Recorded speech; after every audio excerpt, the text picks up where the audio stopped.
Yo, so I want to talk about the whatever the hell that was. I kept getting muted and booted, and I don't even know what to say. So yeah, I'm gonna bring people up here. I'm gonna wait for a second to see who gets up here. Um, I just want to explain some things to people because they never let me talk. They just kept kicking me every time I was making a point. That doc guy tried to speak over me, and then they wouldn't answer any of the questions, such as who made the money, who is making the money on the fees, where's the money go. That Doc Holland guy said he didn't get paid. Oh, really? He goes, I'm underpaid. Yeah, right, bro. I'd like to see it. So, look, we're gonna talk about it. Who should we bring up? We need somebody. We need some smart people up here. Okay, where's Banks? Let's get Banks up here. Let's get Nick O'Neill up here. Where are those guys? But let me start with something really basic that most people need to understand about what they're doing, the little switch they're doing. They keep telling you guys, and everybody's falling for it, with this strategic advisor grift, okay? They put 3% into the public decks. Meanwhile, they pre-sold in these SAFs at like, I think they said a like over $10 million valuation. I'll have to have somebody correct me on that. But over a $10 million valuation. So they pre-sold these tokens. Why do you think people bought these tokens? They knew that they could rug because they told people, well, there's no unlock. So if there's no unlock for pre-sold tokens and you think it's going to launch because you got this girl who's going to use her brand and use her popularity to all of a sudden pump up this coin, there's no unlock, you're going to dump into this. So two things happened at the same time. There's a lot of confusion about it, but two things happened. One, you have a sniper who jumped in at the very beginning, minutes after launch, because they tweeted out the contract address like idiots, like amateurs. Actually, the doc guy said they knew it was going to get sniped, which is crazy. I think that would be criminal if it's true. If you know your thing's going to get sniped and you launch it anyways, but whatever. So they get sniped. That guy walks out with millions of dollars. But then they put fees on top of that. They put a 15% fee on the DEX. So guess who's raking in the money? Well, I tried to ask, and they actually said our foundation made it in the Cayman Islands. We wanted to obey the law, so we left the United States. We went to the Cayman Islands. Everyone knows that's how you obey the law. You go to the Cayman Islands. So they went to the Cayman Islands, and their 15% fee supposedly goes there. Where it goes from there, we have no idea. So they made millions of dollars right off the jump, even before they didn't even quote, they knew it was going to snipe. This sniper made millions. They made millions. And then they pre sold for millions. Okay. Everyone follow me so far? Then you have strategic advisors who are dumping on retail and they're making millions. Who's making nothing? Well, it's everyone else. I'm going to start letting some people up, but yeah, let's hear from Rasmer. We'll try to be a little less censorious than those guys. Rasmer, what's up, man? All right, I'm gonna add a few people. Let's see if we can get this conversation started. Hello, Trevor. Hey, Hey, what's up, man? Yeah, so they said it was a 17 million valuation. That's what I've heard from other people as well. insane. Um, uh, yeah, I mean, it's not that crazy in the space, honestly. No. But do you understand what's crazy is the zero unlock. That's what's crazy. Day one, Yeah, of course. Yeah, of complete course. unlock. I mean, because they said it themselves. Who are they targeting? They're targeting retail investors. Didn't they say that? They're not targeting like crypto heads. They're targeting Haley's fans. So you have a 0 day unlock and complete amateurs with crypto. What does that equal, Trevor? Yeah, I mean, you hit the nail on the head there. I mean, it's a shit show. It's it's a rug, like, you know what I mean?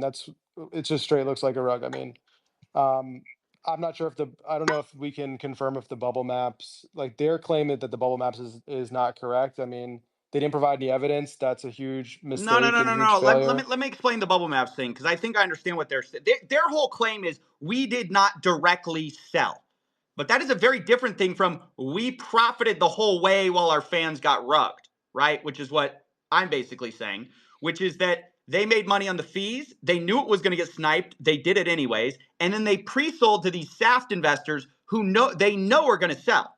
When you pre-sell a coin, it's just selling it before it goes live. So they have sold tokens, but they just pre-sold the tokens. And then the guys who got the pre-sale tokens dumped. Yeah, I kind of tend to believe like the sort of Occam's razor that stupidity can explain things that aren't necessarily malicious, but I think it's pretty sad overall. I think Haley had a good thing going. I think she's going to net lose from this scenario like long term, and that it was a foolish way to make money, basically. So, Well, we still don't um, even know how much money she made or how much money this Doc guy made, how much money the team made. 100%, They said they had 100%. 18 people working on a Hawk Tuah meme coin. I don't know what that means, but apparently 18 people are masterminding this operation here. Definitely. They could easily pay themselves bonuses for the whole amount through the foundation. They didn't, there's no, they didn't disprove anything or any of the claims there. You can just pay yourself, $1 million salary through your foundation. And it may not even go to Haley. It may go to the dev shop or the people that are, that she's working with and trusting. And there's also the scenario that it is just straight up a rug. Like we don't have evidence it's not a rug because they didn't provide any of the data. So, um, Yeah, you know, these uh, strategic advisors could be them. We have no idea who that actually is.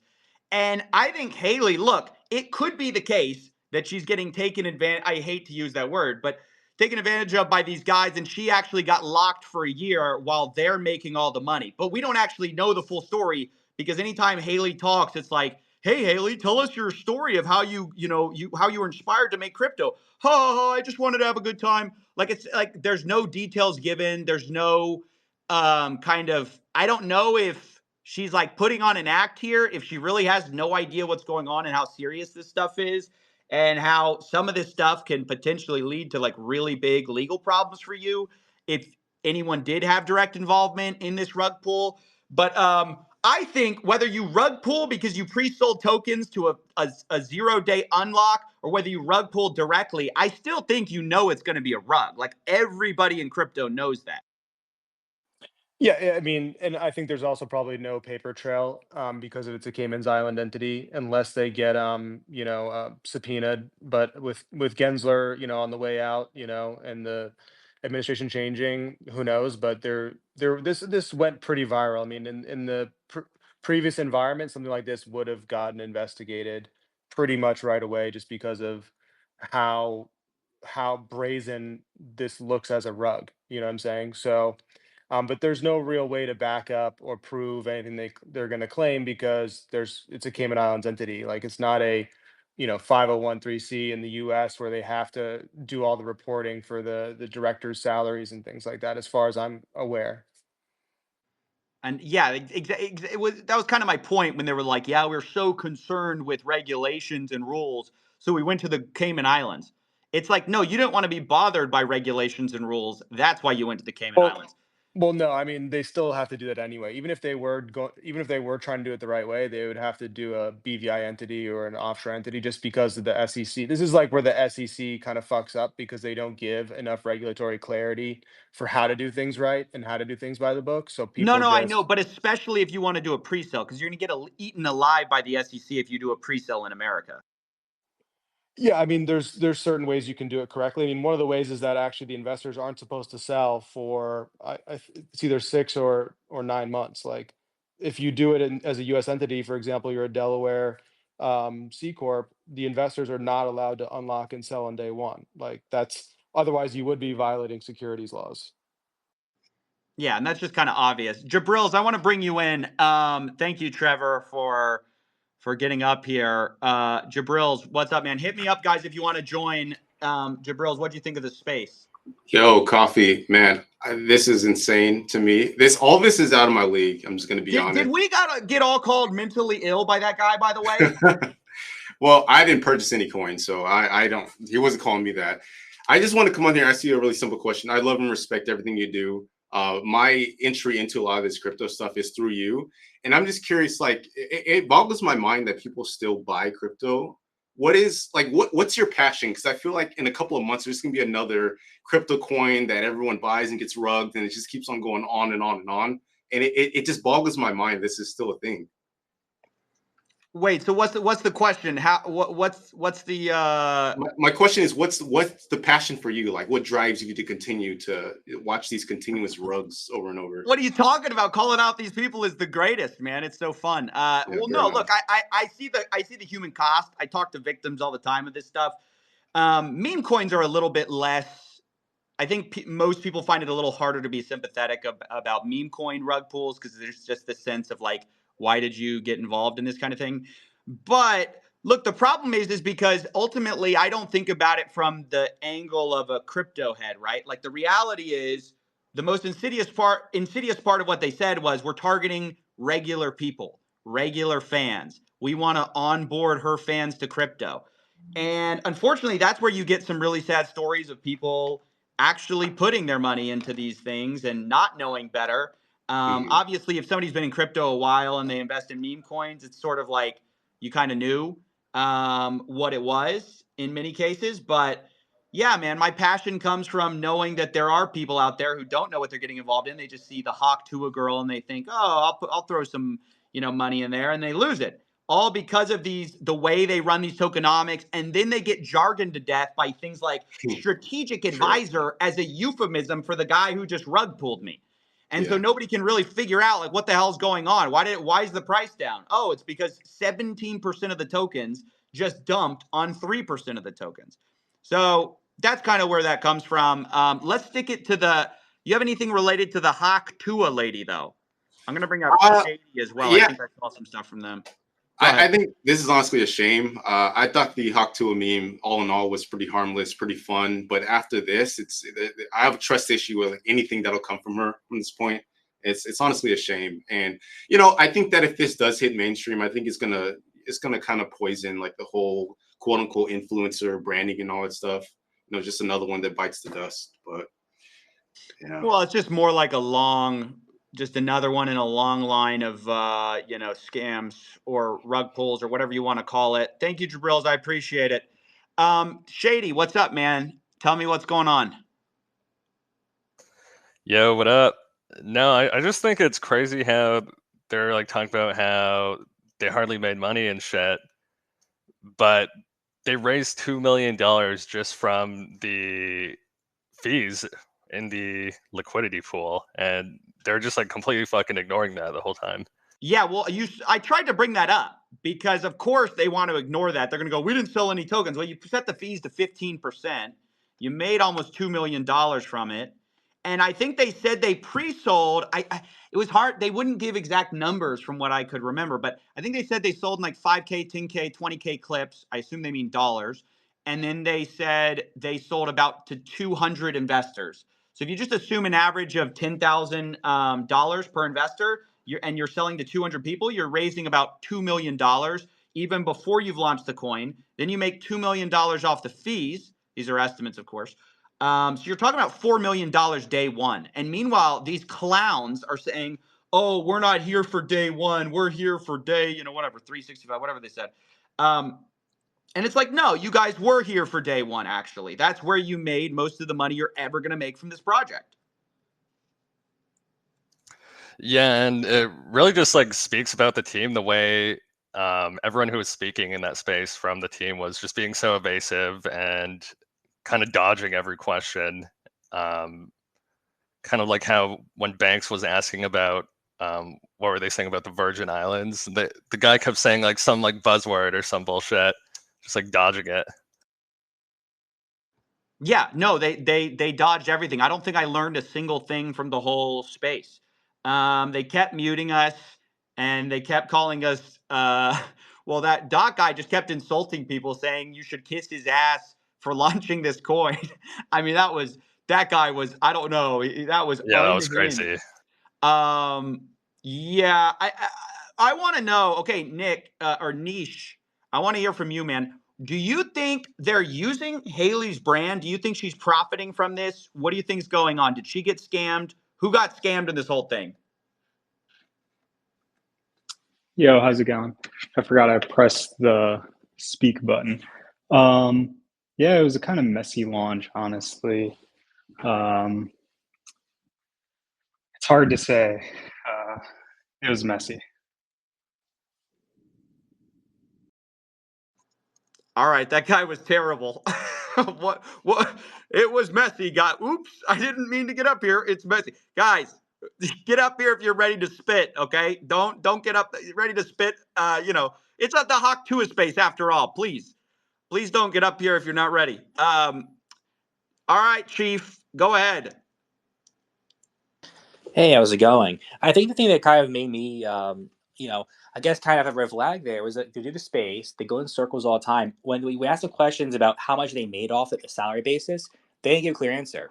We have no idea how much token they own, how much they profit, how much is so like we have no clue about all this stuff. And they're talking about foundations and the Cayman Islands and lawyer fees and talking messages about like the tokenomics for this. For me, it just again, if people fell for this scam, I feel bad for them. But this whole thing is just a disaster from the get go. I have no idea what they're thinking, and they should really get better lawyers because they talk about this in the space publicly, recorded, and this is just a disaster all around. Yeah, let me just say, if anyone has the space recorded, they've got to send it to me. I don't have it, and I don't have time to download it. So if you can download the space, boys, one of you 7,300 people who are in here right now, go ahead and download that because I agree. I think they said some pretty damning stuff. Sulim, uh, Sulaiman Ahmed, how's it going, man? He's a Yeah, journalist, geopolitics, all things crypto. That's what his bio says. What do you have to say? yeah. I mean, I listened to your space. There were significant number of non-answers. In terms of your question about who was scammed, it seems like the fans were scammed. I think Haley's it's high because they dodged it significantly. And my rule is that anyone who dodges questions, they either have got something to hide or they want to basically work out what the right answer is going to be. She didn't answer the question in terms of how much money she made from this.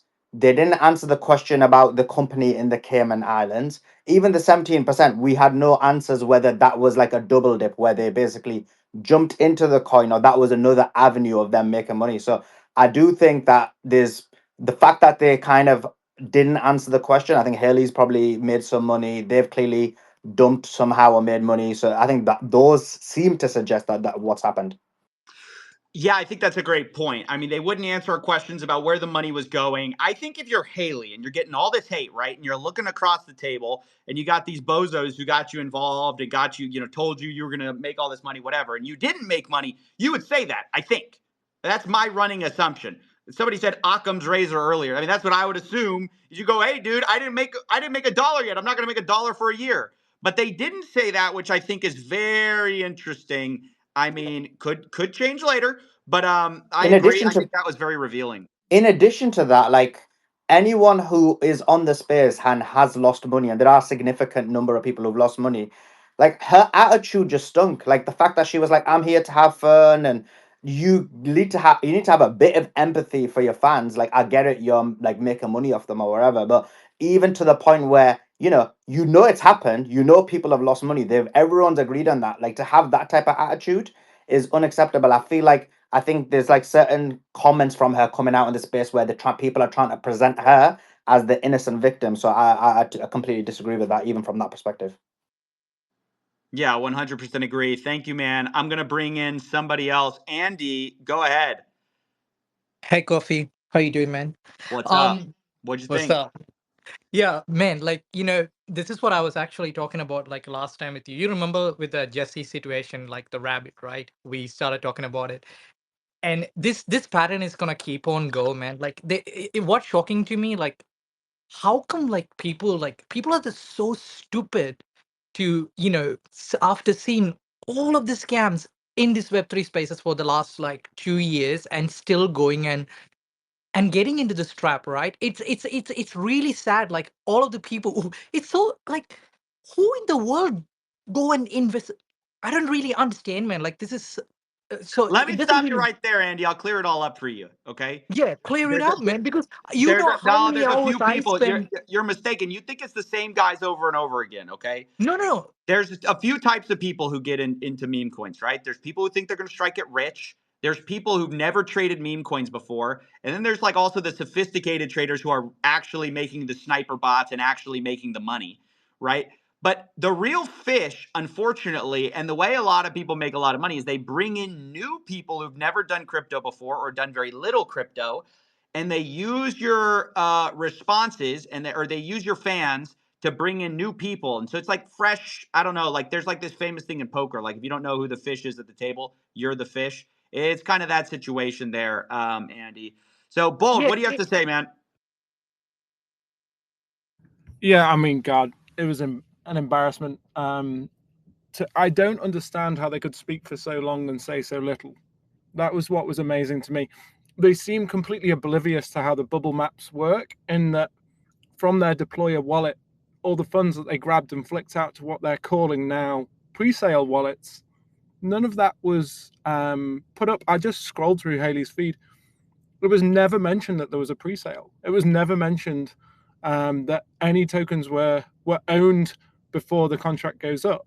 So what you've got is a completely lopsided situation where theoretically you've got all these guys, which I'm assuming is Logan Paul and the crew, who are these big fans, but realistically there's nothing to show or prove on chain that those are not just the team's wallets.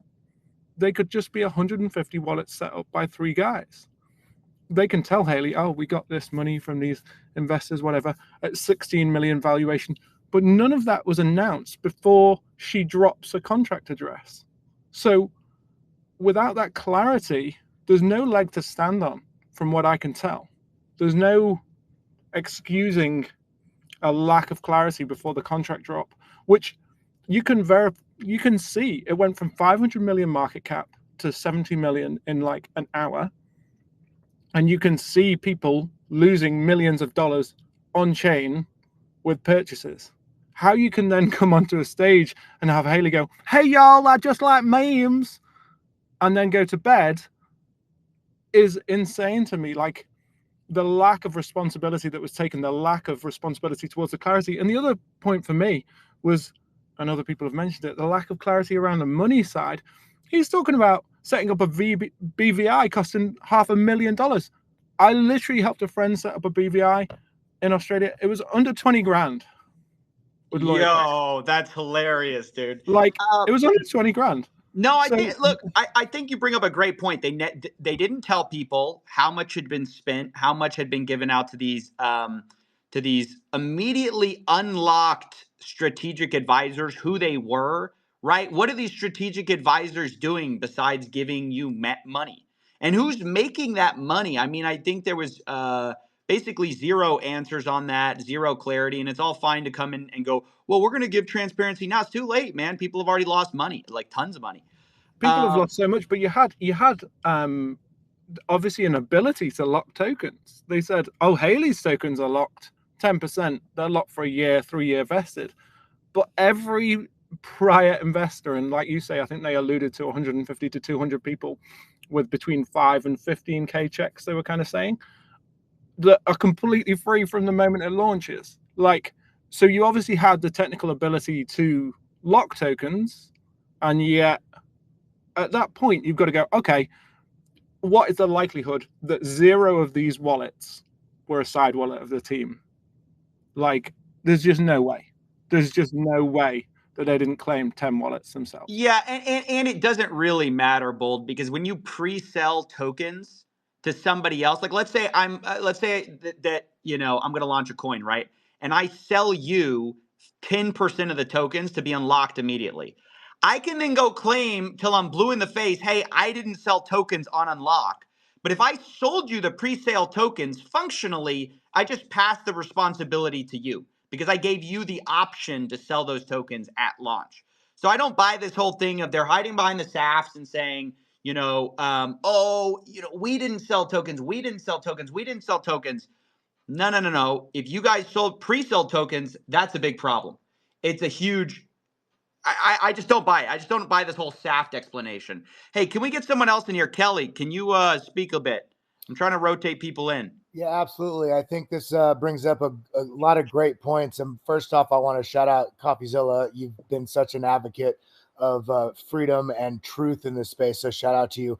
And crypto, FTX, that happened a couple years ago, but we are still perpetuating this idea that the blame is always on somebody else. And I do agree, everybody needs to take more responsibility. And what that means is, as individuals, you can't jump into a project by somebody that got famous from being a meme herself. And I'm not hating on her as a person and say, oh, this person rode on a plane once, she knows how to build a plane. No, we all need to take more responsibility with the process in which this launch happened. There is a lot of red flags for anybody that's done even 3 minutes of diligence. And the truth is, most people are just looking for lottery tickets. So where they're at now, it's sad to see that there was lack of clarity, and then that there's very obfuscated discourse around what the excuse was for the clarity. But the red flags were there. If you look, they're all over the place. So at the end of the day, I think we all need to take more responsibility for ourselves, and we need to hold ourselves and our friends more accountable.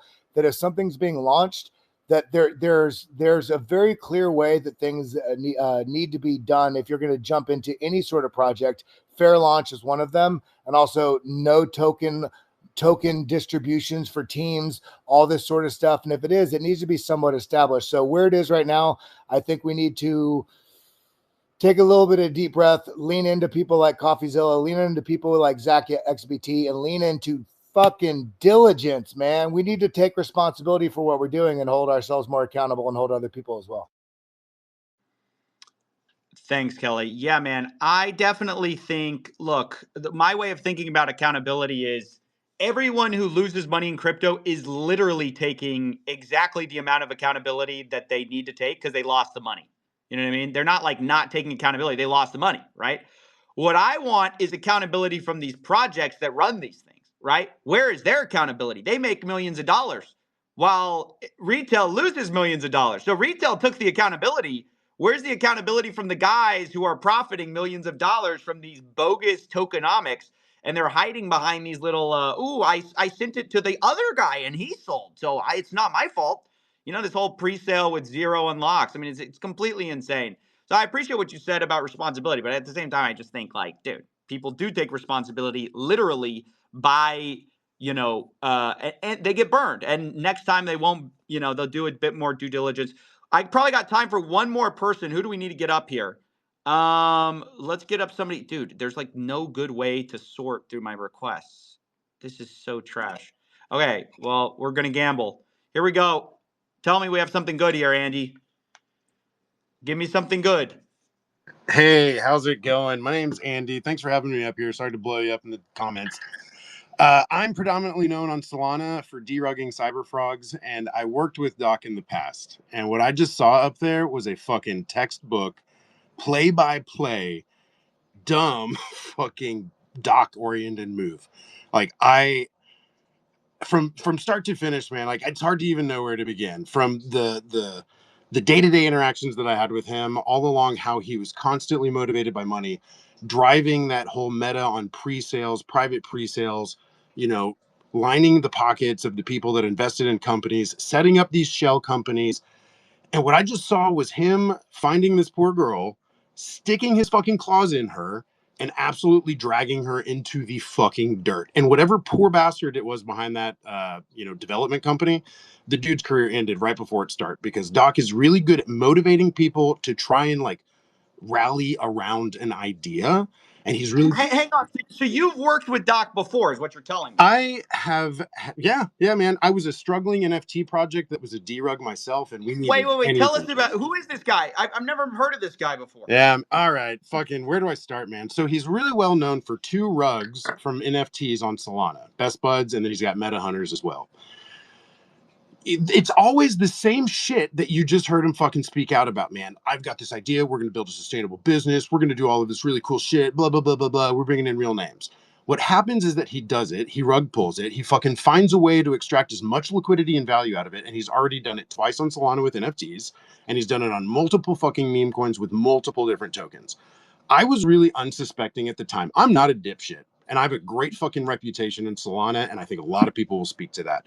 I distanced myself from him after we started working on a project with him called Allbot.